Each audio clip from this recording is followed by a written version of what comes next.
Olá a todos, bem-vindos a mais uma edição do programa Investigações sobre o Viver.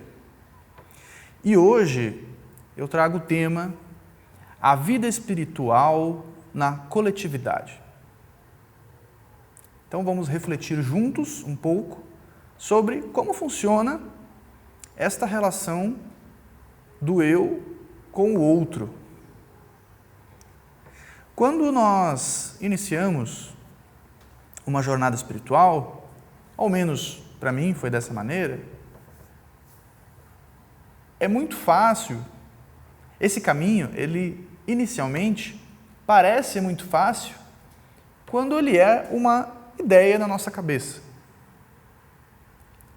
Quando estamos sozinhos com o nosso pensamento, nós criamos muitas idealizações, muitas aproximações do que iremos enfrentar, como serão os desafios, e isso é natural. E enquanto esse caminho é somente uma ideia, uma idealização da nossa mente, tudo parece muito fácil. Nós desenhamos uma realidade que só existe na nossa mente, que não corresponde aos fatos, talvez seja uma aproximação mais ou menos correta, mas logo nos deparamos quando nos aproximamos de algum grupo religioso, grupo espiritual, ou mesmo quem não participa de nenhum grupo, né? Mas tem a sua vivência espiritual e, ao mesmo tempo, nós necessitamos viver em sociedade, seja no nosso ambiente familiar, profissional e assim por diante, nós nos deparamos com um grande obstáculo, que é o outro. Então, é muito comum que essa nossa idealização logo caia por terra. Logo nós ficamos decepcionados, principalmente quem frequenta algum grupo espiritual. Eu até recentemente ouvi uma máxima de um amigo meu, um colega de jornada, que diz o seguinte: se você quer perder a fé, basta ficar amigo do padre. Por que isso? Porque uma coisa é quando nós compartilhamos um ideal comum. Outra coisa é a nossa vida no dia a dia. Nós não conseguimos nos manter o tempo todo no ideal, no nível daquele ideal que nós imaginamos, que nós projetamos. Então é muito fácil, no dia a dia, na convivência, que nós acabemos nos decepcionando com as atitudes das outras pessoas, com as nossas próprias atitudes. Muitos acabam, com isso, desanimando, se desviando do caminho, mudando de ideia, mudando de grupo, o que não tem problema nenhum. Nós temos total direito de, caso aquela prática religiosa, espiritual, caso aquele grupo não esteja atendendo ao que nós buscamos, ao nosso ritmo de vida, ao que nós acreditamos, não tem problema nenhum de você mudar quantas vezes for necessário ou até parar de frequentar, isso não tem problema nenhum. Mas a questão é, o quanto dessas decepções são de fato culpa do outro ou dos outros, no caso de um grupo, e o quanto isso é nosso. São problemas do nosso próprio relacionamento com a coletividade. O nosso relacionamento com o coletivo, ele traz muitos desafios que nós teremos que, em algum momento, caso a gente busque a harmonia nas relações e deseje dar continuidade a alguma prática, frequentar algum ambiente, Em algum momento nós teremos que encarar esses desafios, reconhecê-los, identificá-los e começar a trabalhar interiormente.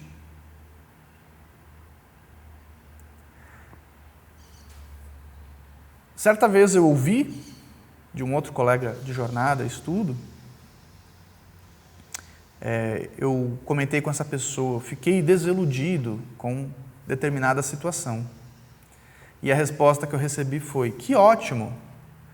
Se você ficou desiludido, significa que estava iludido. Você saiu da ilusão.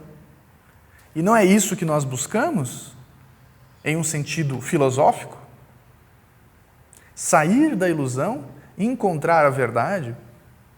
Então, há muitas ilusões, projeções que nós criamos, e isso é natural, faz parte do processo, é a função da mente, idealizar, obviamente. Antes de nós frequentarmos um ambiente, nós imaginamos como seria, como vai ser, como serão as pessoas. Mas, quando nos deparamos com a realidade, nunca é exatamente como nós imaginamos. Acertamos alguma coisa ou outra, mas geralmente, há bastante ruído e diferença entre a ideia e a realidade. Então, para dar continuidade ao assunto, vamos refletir juntos sobre alguns tópicos. Então, o que seria esse desafio do outro? Será que é possível uma vida espiritual totalmente isolada do coletivo? Há pessoas que optam por caminhos de isolamento. Dificilmente essa pessoa conseguirá um caminho totalmente isolado.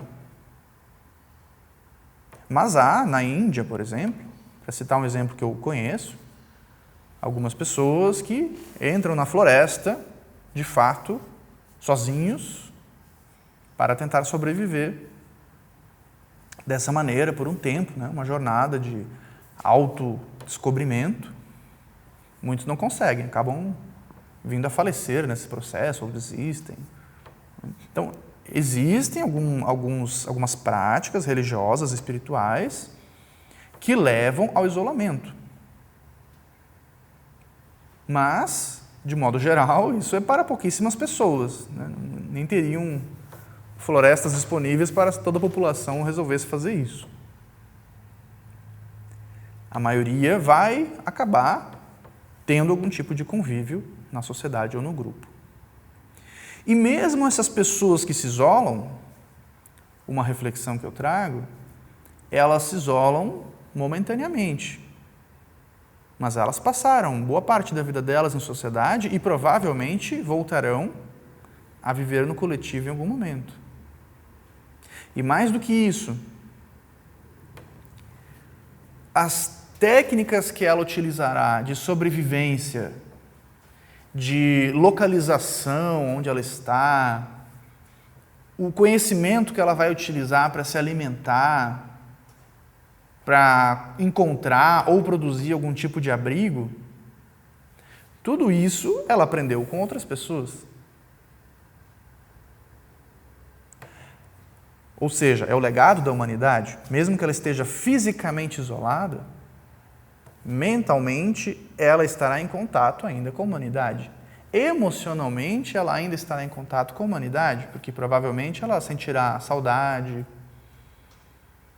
ela vai levar as pessoas junto com ela, na memória dela, e assim por diante. Então, só para salientar que o isolamento completo para o ser humano é inviável. Nós convivemos com o grupo, nós convivemos com o outro. Então devemos buscar, na medida do possível, as melhores relações, a melhor maneira de se relacionar.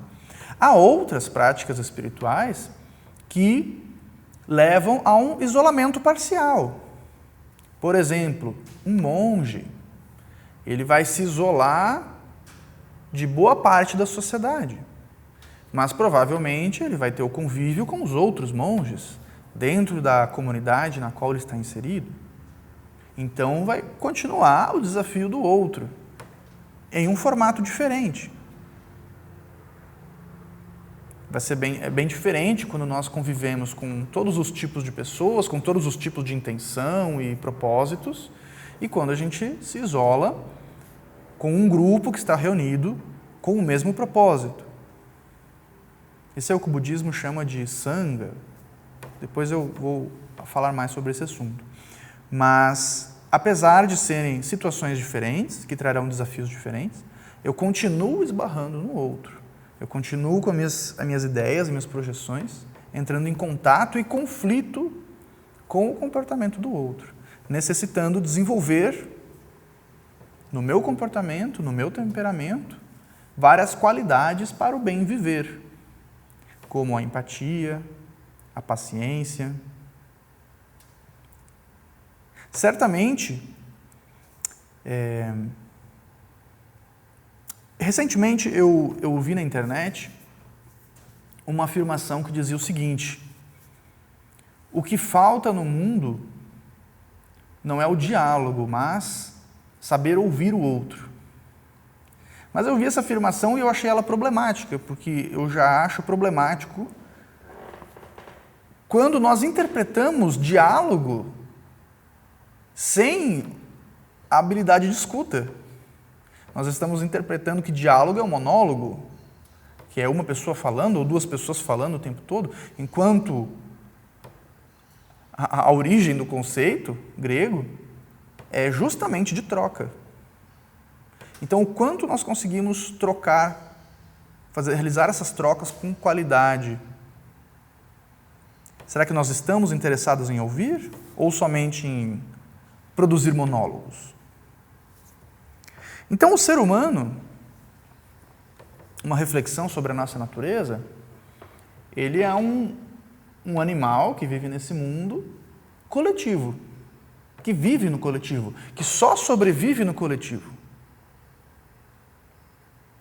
Então, lembrem do exemplo que eu acabei de citar. Mesmo a pessoa isolada, ela utilizará ferramentas e conhecimentos que ela aprendeu com outros seres humanos. Então, ela continua com os seres humanos auxiliando ela continua utilizando o legado da humanidade. As próprias práticas espirituais que ela irá realizar, ela aprendeu com os outros, né? Veio de alguma tradição específica. Então, o ser humano, diferente de alguns outros animais, por exemplo, um tigre. O tigre é um animal que ele sobrevive sozinho. Ele consegue prover tudo o que ele necessita, desde que ele tenha o habitat dele preservado, obviamente. Já um lobo necessita de um grupo.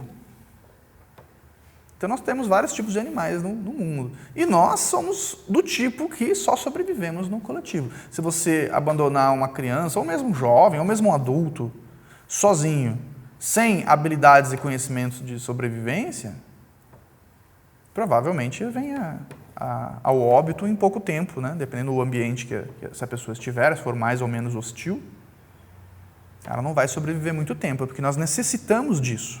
Então, essa é uma reflexão. Não existe ser humano isolado. Nós não sobrevivemos no isolamento. Então, esse desafio do coletivo, ele é necessário e a gente vai ter que lidar com ele de alguma maneira. Existe uma afirmação do Dalai Lama, o atual Dalai Lama, que ele diz assim, que todos somos frutos ou filhos da compaixão. Por que ele faz essa afirmação? Porque uma criança não sobrevive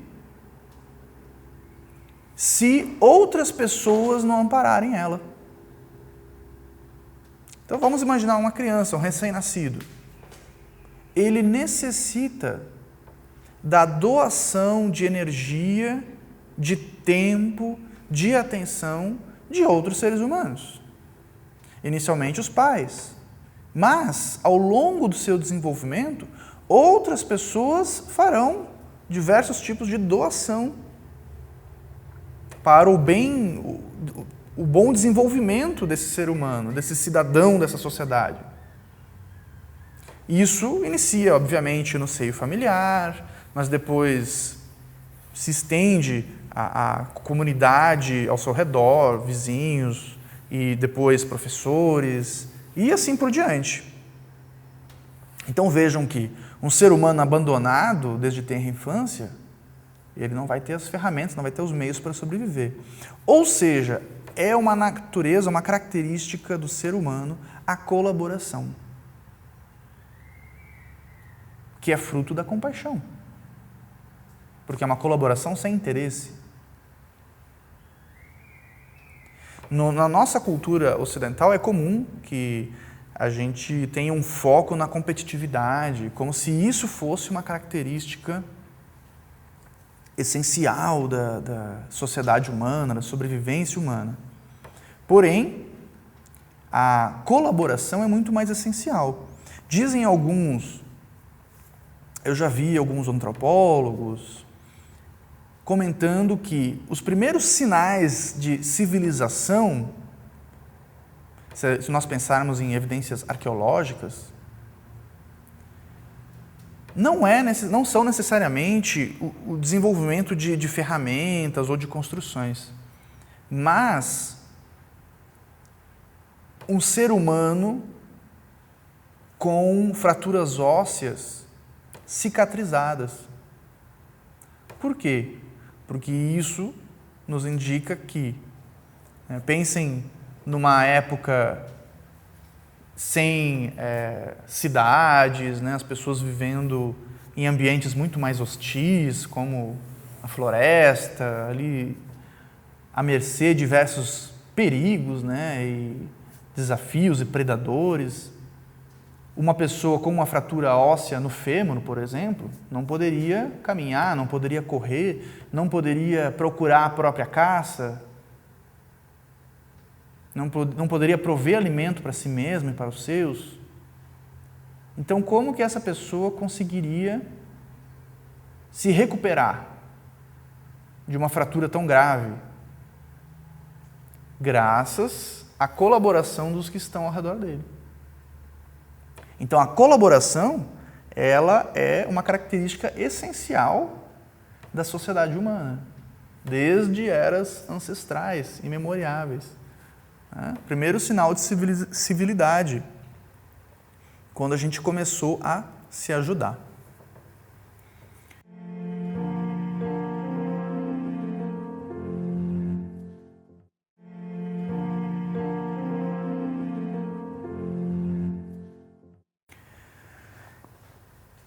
Pensando agora em abordagens da psicologia e se nós pensarmos nas tradições do Oriente, já questões espirituais e metafísicas, mas a própria psicologia ocidental aborda essa questão sem abordar essa questão mais metafísica, há na sociedade humana uma inteligência coletiva.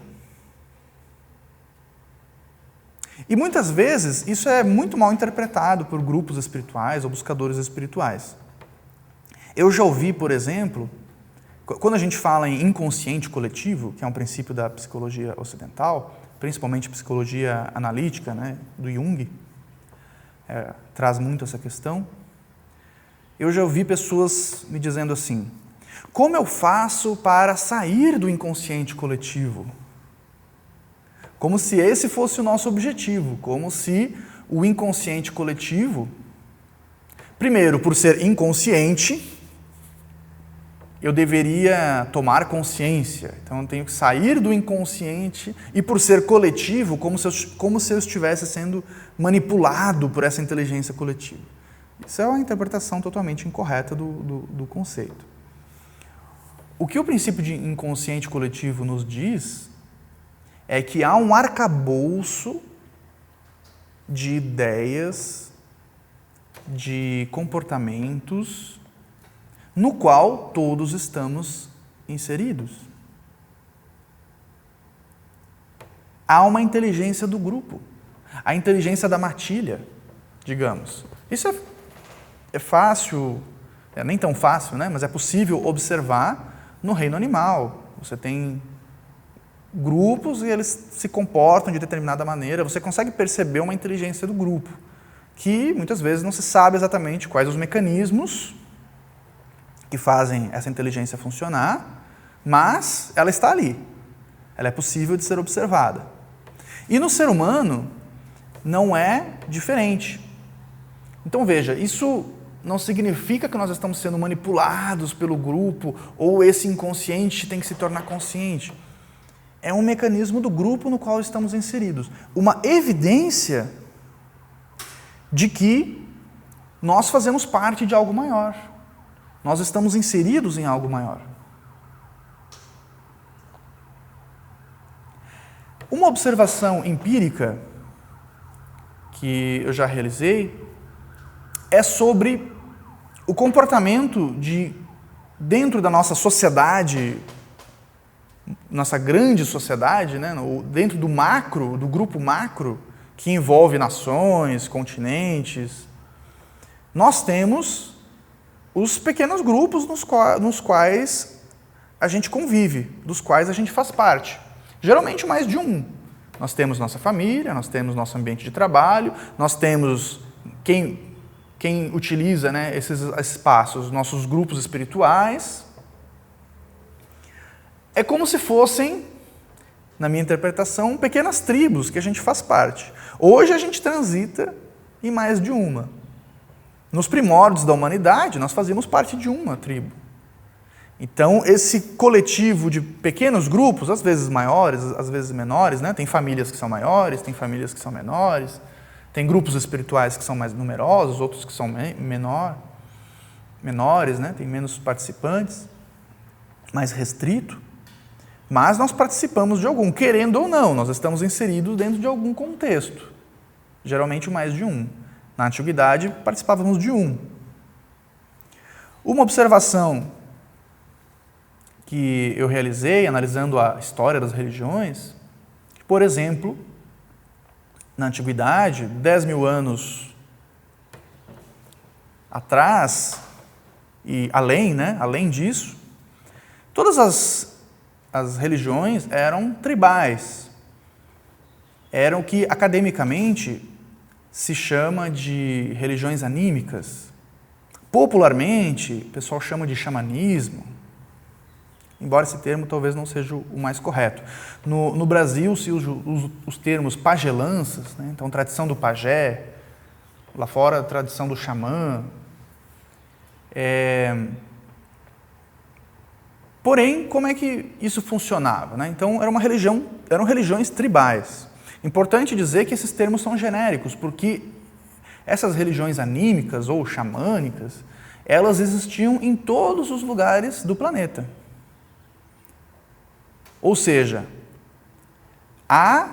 havia essas religiões tribais nas Américas, na África, na Índia, no Tibete, onde hoje é o Vaticano. Em todos os lugares haviam esses modelos religiosos que traziam crenças e práticas diversas, mas padrões de comportamento em comum. Grupos que não tinham contato um com o outro. O que me leva a refletir novamente sobre essa inteligência do grupo. Porque grupos totalmente distintos, separados geograficamente por longas distâncias, sem nenhum contato, mas tinham comportamentos em comum. Havia uma estrutura social que se repetia. Por isso se fala em xamanismo tibetano, xamanismo oriental e assim por diante, porque eles tinham elementos em comum. As evidências, se eu não estou enganado, segundo algumas leituras que realizei, talvez já tenham descoberto outras, né? Mas as evidências mais antigas são da Sibéria de 10 mil anos atrás, de grupos de religiões anímicas, né? Ou popularmente xamanismo. Um desses padrões que se repetia era de que havia essa figura que faz a ponte espiritual do grupo, da tribo, para a comunidade, que é popularmente conhecido como xamã ou, no nosso território nacional aqui, o pajé. Então havia essa figura que fazia essa ponte. O que me leva a refletir, isso na nossa sociedade humana, durante milhões de anos, não se sabe, né, a origem exata, mas se sabe que isso acontecia em todo o planeta, em todos os lugares, em todos os grupos, todas as comunidades, com algumas diferenças, mas se repetia. Havia essa pessoa que fazia a ponte, que aprendeu com o outro que veio antes dele, então havia uma tradição passada, e depois teria algum aprendiz, ou mais de um aprendiz, que daria continuidade àquela prática. Esse pajé, ou xamã, ou ponte espiritual, guia espiritual do grupo, ele não era necessariamente a pessoa mais importante do grupo. Era simplesmente uma função, porque você tinha o chefe da tribo, você tinha outras funções, o guerreiro, o caçador, e todos eles eram muito importantes. Cada um tinha sua função, cada um deles, se não cumprisse sua função, aquele grupo, aquela tribo não iria prosperar. Então vejam que, e esse futuro aprendiz de pajé, ele era identificado na comunidade. Pessoas que tinham determinadas características, em algum momento se tornariam aprendizes, iam se aproximar do pajé atual para dar continuidade, né, àquela tradição, àquela função dentro do grupo, que era muito importante. Trazendo para os nossos tempos atuais, me leva a acreditar e identificar, em muitos casos, que essa prática continua existindo. Essa inteligência do grupo continua produzindo os seus pajés ou essa pessoa que faz a ponte espiritual de grupos menores com o mundo espiritual. Entre aspas, porque por mundo espiritual nós podemos entender muitas coisas. Há muitas interpretações e há muitas muitas abordagens diferentes para isso. E em uma observação empírica, eu pude perceber que, principalmente no Brasil, que é um país muito religioso, nós estudamos muito sobre a Índia, que também é um país muito religioso. Eu costumo dizer que o Brasil é a Índia 2.0. Tem uma diversidade religiosa semelhante, tem essa questão da religiosidade, da fé muito acentuada. Temos muitas religiões no Brasil, e o Brasil é um país muito religioso. Que todos os grupos, familiares principalmente, que eu acho que a família é o que mais se assemelha a uma tribo. Você tem uma pessoa, ao menos eu geralmente consigo observar, uma pessoa que faz essa ponte. Às vezes não é uma pessoa da família, mas às vezes um amigo da família, porque essa tribo ela é comunitária. Alguém da comunidade. Muitas vezes, eu fui criado numa região do Brasil de colonização italiana, onde o catolicismo é muito forte. Então, muitas vezes eu percebo que é um padre, por exemplo. O padre da comunidade é o conselheiro da comunidade. Muitas vezes é o curandeiro da comunidade, porque no Brasil nós temos o catolicismo popular, então muitas vezes padres até que nem fazem mais parte da igreja oficialmente, né, a igreja do Vaticano, não estão mais vinculados, mas continuam atuando e atuam até o fim da vida, e as pessoas vão lá ver essa pessoa, vão lá ouvir essa pessoa, e às vezes a pessoa, além de conselhos, além de orações e conduzir rituais, né, a missa, ele também faz curas e assim por diante. Muitas vezes é alguma pessoa da própria família, com outras características.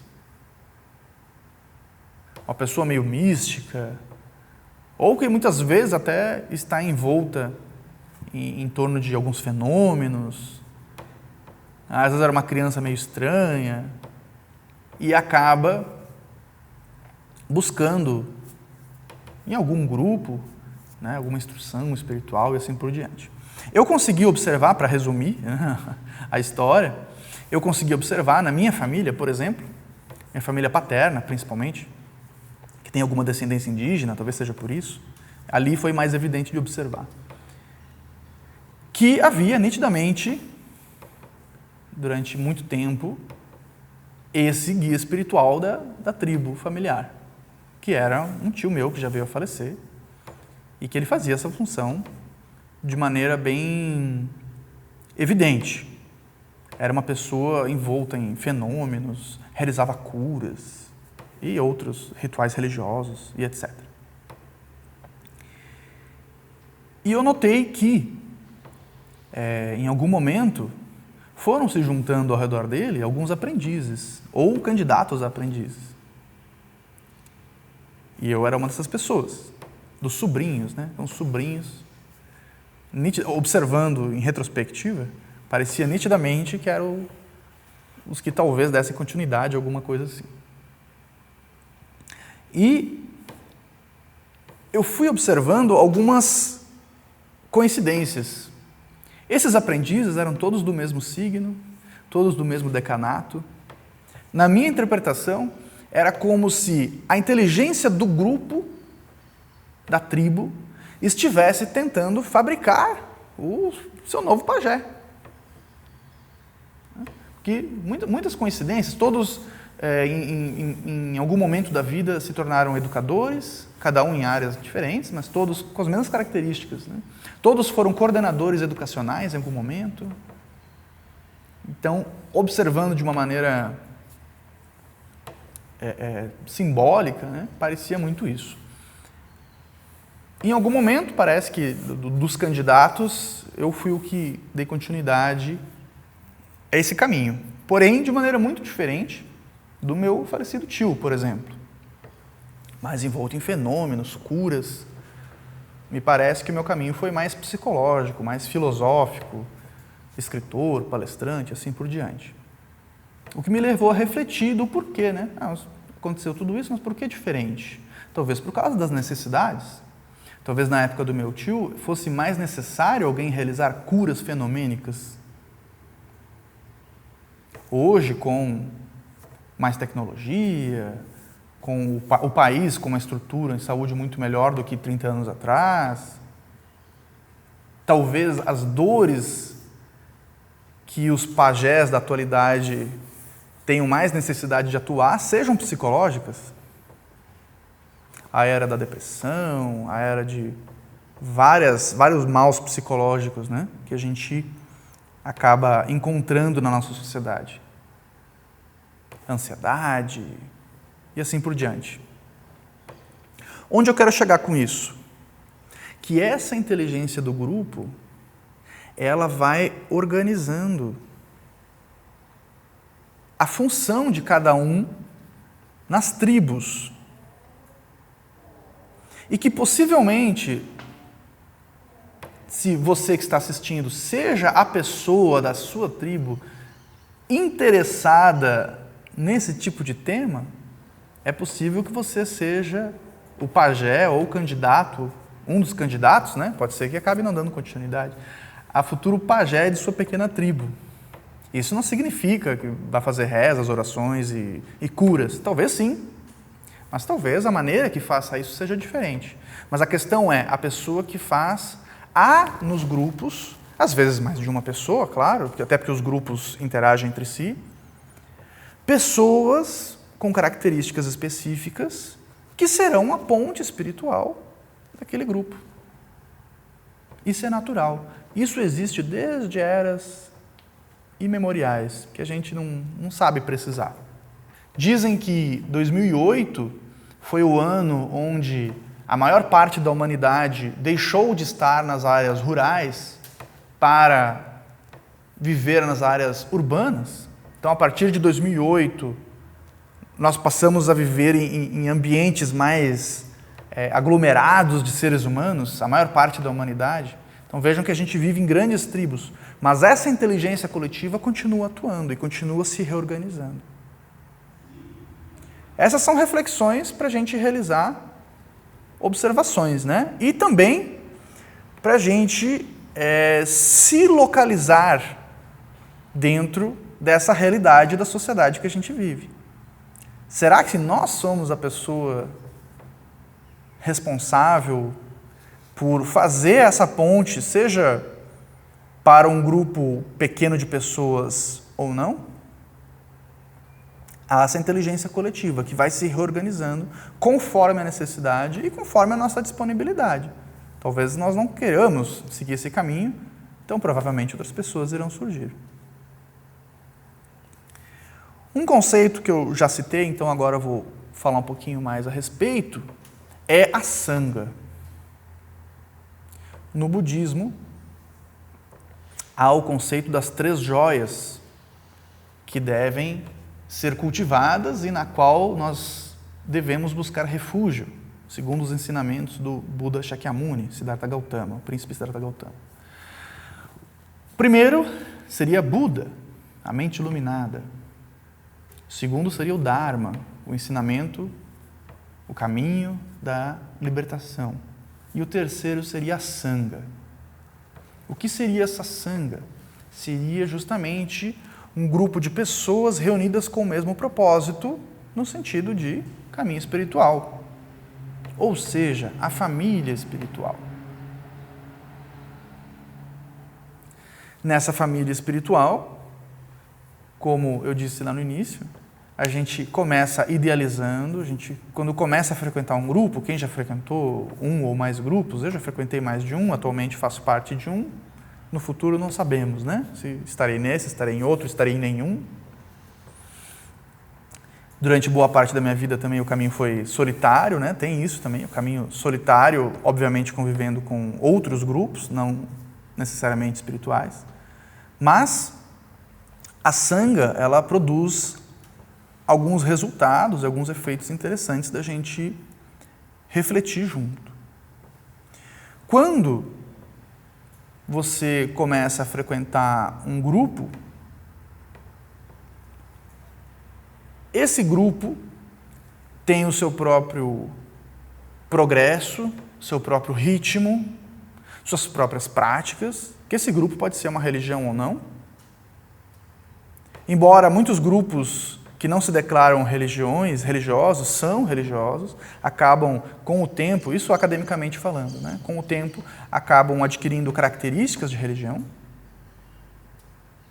porque há também aquela dicotomia de espiritualidade e religião, como se religião fosse uma coisa ruim, espiritualidade uma coisa boa, e as duas fossem completamente diferentes.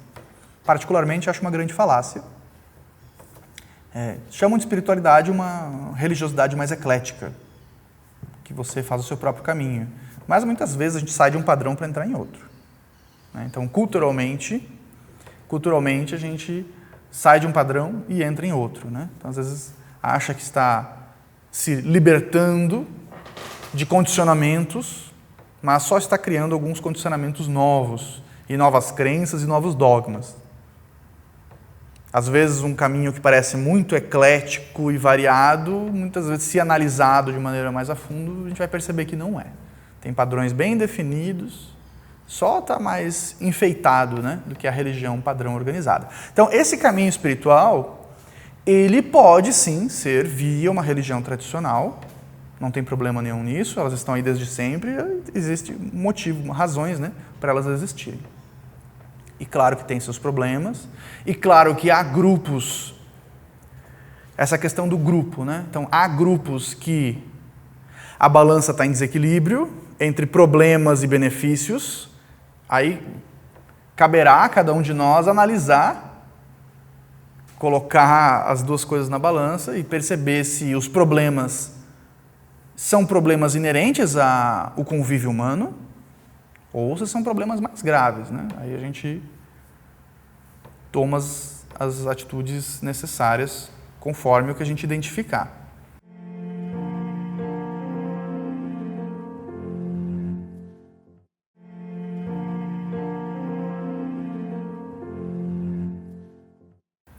Mas o fato é que todo grupo terá problemas que eu digo de convívio, de ruídos do caminho espiritual, de conflitos ideológicos, filosóficos. O debate de ideias, ele é salutar, né? Mas depende também como que ele se desenvolve. Mas é comum, voltando, eu, por exemplo, frequentei vários grupos, a gente, quando começa a frequentar o primeiro, a gente vai ter uma decepção enorme. Porque no primeiro contato são tudo ideias muito bonitas, mas depois no convívio a gente vê assim que as pessoas não são daquele jeito o tempo todo. E nem nós somos. Quando eu digo as pessoas, eu estou nos incluindo, né? Nós não somos o tempo todo os nossos ideais. Nós não vivemos nesse nível ideal 24 horas. Nós temos nossas incoerências e que, na medida do possível, a gente pode trabalhar elas, mas elas estão aí. Então, esse convívio com a Sangha nos trará certamente muitas decepções, ao mesmo tempo nos trará muitos desafios positivos. Eu aprender a conviver, eu aprender a ouvir, aprender a ceder em muitos momentos, não no sentido de contrariei meus ideais, não nesse sentido, mas no sentido de que eu não sou o centro do universo e eu não estou sempre certo. Provavelmente eu não esteja quase nunca certo. Né? Todos nós somos incoerentes, todos nós somos só pessoas vivendo no mundo aí com as nossas limitações e capacidades. Né? A gente faz o que é possível com o que a gente tem disponível. Então esse desafio da Sangha vai nos fazer crescer dentro dessa questão de convívio e também, é claro, dentro de aprendizados espirituais, com a experiência das outras pessoas, com a prática espiritual das outras pessoas, com o que elas já leram, com o que elas já aprenderam com outros que vieram antes delas. Quando a gente recebe essa tradição, qualquer tradição verdadeiramente espiritual, isso vai nos enriquecer muito. Isso vai ser uma alavanca, né, que vai nos tirar de um local e vai nos elevar. Só que isso vai ter um preço. O preço são esses conflitos externos e internos que nós iremos nos deparar, com os quais nós iremos nos deparar. E ao mesmo tempo que a Sangha irá nos elevar em um primeiro momento, nos alavancar, em um segundo momento, a Sangha irá nivelar todos, né? Inconscientemente, é uma inteligência do grupo. O grupo se protege, o grupo se retroalimenta. Lembro que eu comentei do inconsciente coletivo, né? Então existe uma inteligência da matilha, do grupo, da alcateia, que vai agir sobre nós, enquanto nós fizermos parte. Vai nos elevar àquele nível, mas ao mesmo tempo, provavelmente, vai nos atrapalhar se nós quisermos ir além daquele nível. O que não precisa ser um problema se nós soubermos trabalhar com isso. Se nós aprendermos a lidar, a saber, a separar, a saber o que é do grupo e o que é meu. No grupo há muitas discussões, no grupo há muitas contribuições também, há muitos aprendizados, mas existe a minha prática individual. Em algum momento, como diz Blavatsky, eu tenho que aprender a calar os muitos e ouvir o um. Ouvir o instrutor interno. Focar na minha prática e não ficar tão envolvido naqueles burburinhos, né, e conflitos que são coisas da mente e de cada um. Algo que é importante também, muitas vezes nós iremos conhecer pessoas que darão uma grande contribuição espiritual ou filosófica para nós, e ao mesmo tempo nós iremos perceber as incoerências dela. E isso vai nos decepcionar, né? Um princípio que Rada Brunier, que foi presidente da Sociedade Teosófica há muito tempo, ela trazia é que quando nós conhecemos alguém, é como se nós olhássemos para uma pintura incompleta dessa pessoa. Então ela ainda está incompleta. Mas a aspiração espiritual dela, a prática espiritual dela, os ideais filosóficos dela, é o que ela tem de melhor. É o aroma, é o perfume daquela flor ali que está brotando ainda, que ainda não desabrochou completamente. Então nós temos que aprender a separar, quando possível, claro, que há situações extremas que isso não cabe, onde isso não cabe, mas nós temos que aprender a separar o que a pessoa tem de melhor, a essência espiritual dela, o que ela pode contribuir com o nosso caminho, desses ruídos. Isso não significa relativizar, isso significa reconhecer que todos somos humanos, com os nossos ruídos, e que a gente não deve focar nisso. Claro, devemos resolver isso. Há estudos acadêmicos que dizem que grupos espirituais e religiosos que vêm a ter uma longa sobrevivência ao longo do tempo são justamente aqueles que desenvolvem uma postura autocrítica. Ou seja, que observam seus próprios problemas, apontam seus próprios problemas e tentam se reinventar, tentam corrigir, tentam trabalhar eles. Então eu não estou dizendo aqui para não tapar o sol com a peneira, varrer os problemas para baixo do tapete, não estou dizendo isso, né? Eles devem vir à tona e o grupo e os indivíduos devem discuti-los e trabalhá-los. Isso é necessário para a sobrevivência do próprio grupo. Mas que o grupo não se torne inimigos, né? Inimigos irreparáveis por questões filosóficas, não cair no dogmatismo, né? No fanatismo religioso e etc. Bom, segundo o budismo e outras tradições religiosas e espirituais, como a teosofia, de fato, não há ser humano completamente separado um do outro. O próprio princípio espiritual, que muitos chamam de espírito, ou o grande espírito, como algumas tradições anímicas, ou Atma, como dizem algumas tradições do Oriente e a literatura teosófica, ele seria o mesmo para todos, ou seja, todos estamos conectados. É como se esse espírito ele fosse um espírito que anima todo mundo. E não vários espíritos, um para cada um. Esse espírito projeta as almas, que seriam uma espécie de individualidade temporária ou aparente.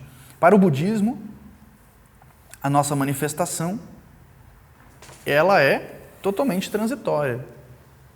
Porque a personalidade que eu sou hoje já é diferente da que eu serei amanhã, porque não é o mesmo homem que acorda hoje e vai acordar amanhã, porque nós já nos modificamos.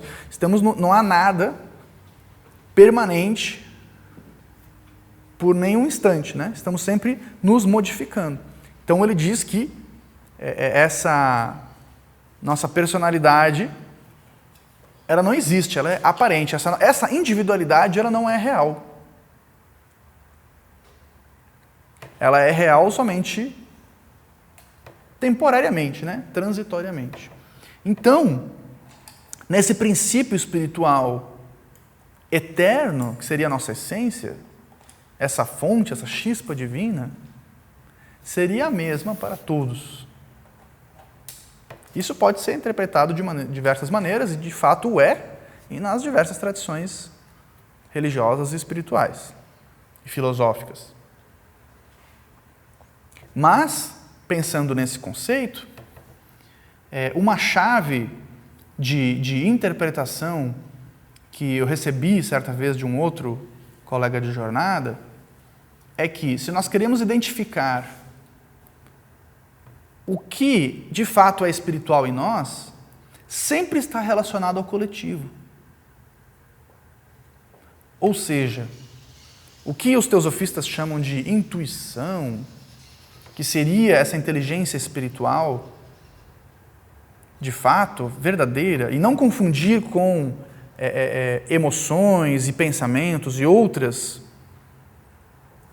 instruções que transitam na nossa psique, no nosso mundo interno. A chave para diferenciar qual que é verdadeira, qual que não é, qual que é verdadeiramente espiritual e qual que não é que a verdadeiramente espiritual sempre está relacionada ao grupo, ao coletivo e não ao indivíduo.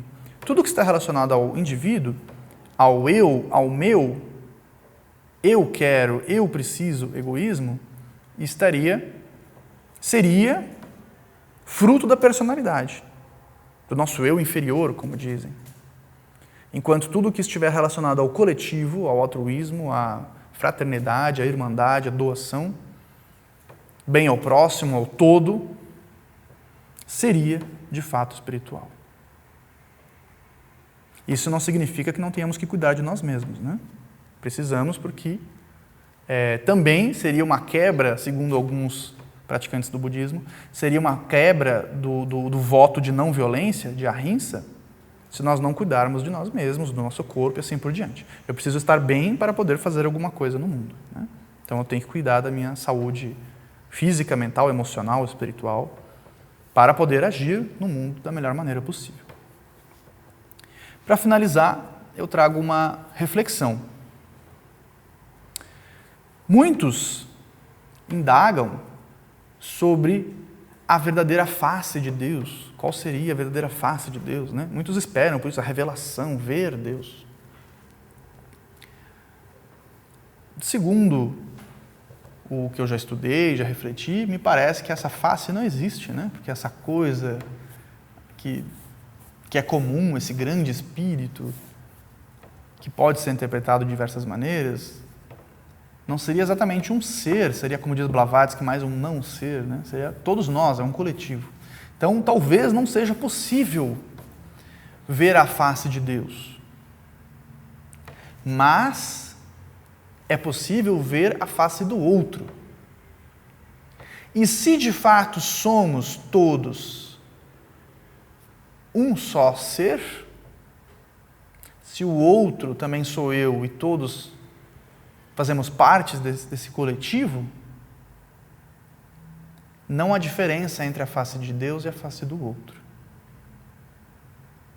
Então eu devo aprender a olhar o outro com empatia, com amorosidade, com compaixão. E talvez ali esteja o mais próximo da divindade que eu posso ter acesso nesse mundo. Agradeço a audiência de todos e até nosso próximo encontro.